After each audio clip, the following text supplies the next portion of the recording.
I'm going to show you how to replace the EGR cooler in your Mack or Volvo truck without having to remove the turbocharger. First thing you're going to want to do, there's a 17mm plug on the bottom of the EGR cooler, right here. You're going to remove that. That's going to drain your coolant, and it's going to give you some room.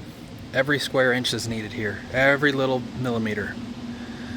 Next thing you're going to want to do, unplug your turbo speed sensor, your turbo actuator, remove your actuator, get it out of the way. It's these 4 bolts right here.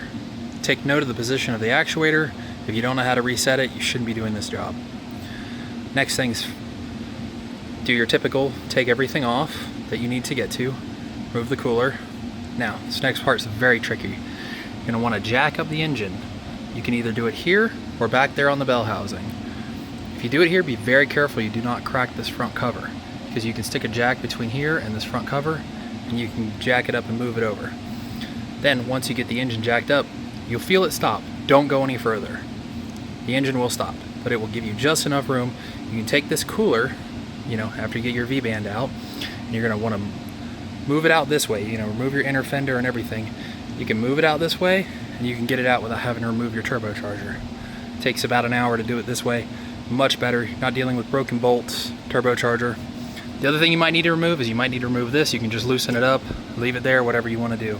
But that'll get you close enough. Now the next thing, another trick. This is the whole reason why we're doing this job. It's overpressurizing the cooling system, and it blows out this donut right here.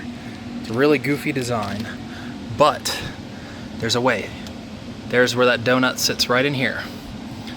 You want to remove your water pump and your tensioner, also your coolant filter. There's a bolt here and a bolt on the inside. It's a pain in the butt, but you can get to it. Take all your water pump bolts out, take all your cover bolts out. For this, there's 2 cover bolts that are going to be behind the harmonic balancer. You do not have to remove them all the way. You can just loosen them up enough to where you can get the cooler, the front cover, to go out like this. Then you can come in through the water pump like this and replace that gasket. Those are the tips and tricks for Mack trucks. I work on these things every day, and that's how I figured out how to do them without having to go through a bunch of other crap. Hope you guys like it.